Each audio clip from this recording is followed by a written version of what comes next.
অসহায় মানুষদের পাশে দাঁড়াতে পেরে তোমার কেমন লাগছে আম্মু? ভালো লাগছে। ভালো লাগছে। কেননা অনেক মানুষ সাহায্য করতে পারি।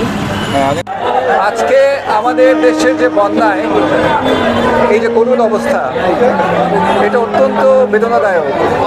কেননা এটা কোনোভাবে প্রাকৃতিক আমরা স্বীকার করতে পারছি না। এটা কোনোভাবে প্রাকৃতিক হতে পারে না। যত প্রাকৃতিকই বলা হোক না কেন, আমাদেরকে তো একটা ওয়ার্নিং দেওয়া উচিত ছিল।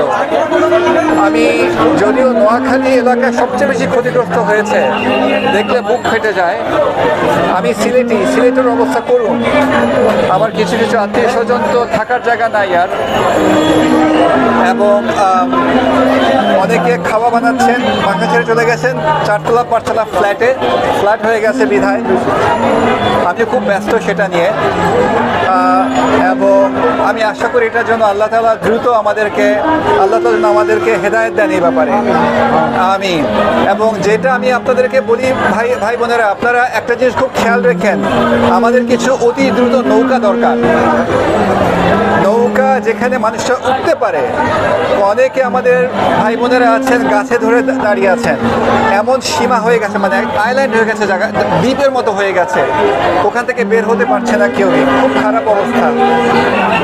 আমি আমার মেয়েকে লাইলাকেও নিয়ে এসেছি, বাচ্চাটা একটু প্যানিক হয়ে গেছে, ও চুপচাপ বসে আছে ওখানে যেখানে দান খরচ করে। ও নিজের সব পয়সা নিয়ে এসেছে, সর্বমোট 5,730 টাকা নিয়ে এসেছে, 30 টাকা নিয়ে এসেছে, ওর পয়সা নিয়ে সব দিয়েছে।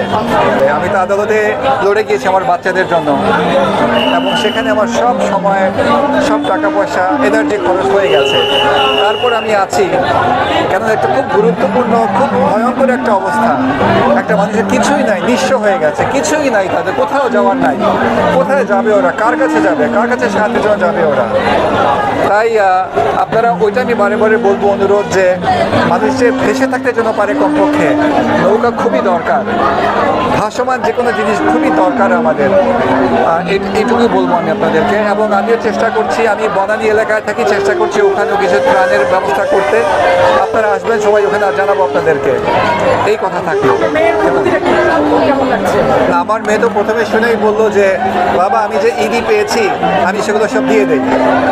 তো ও এসেছে, আমার মেয়ে তো অত্যন্ত কষ্ট করেছে, আদালতে গিয়ে, থানায় গিয়ে, ওকে রাতে থানায় রাখা হতো।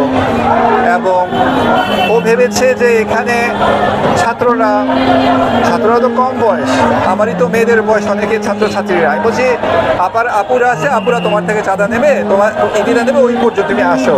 তো বেচারি সে তো মানুষটাকে ভয় পেয়ে গেছে, ও ভেবেছে এটা পুলিশ কিনা, থানা কিনা ভেবেছে আর কি। ও কাঁদতে শুরু করে দিয়েছে আর কি। তো চুপচাপ বসে আছে ওখানে।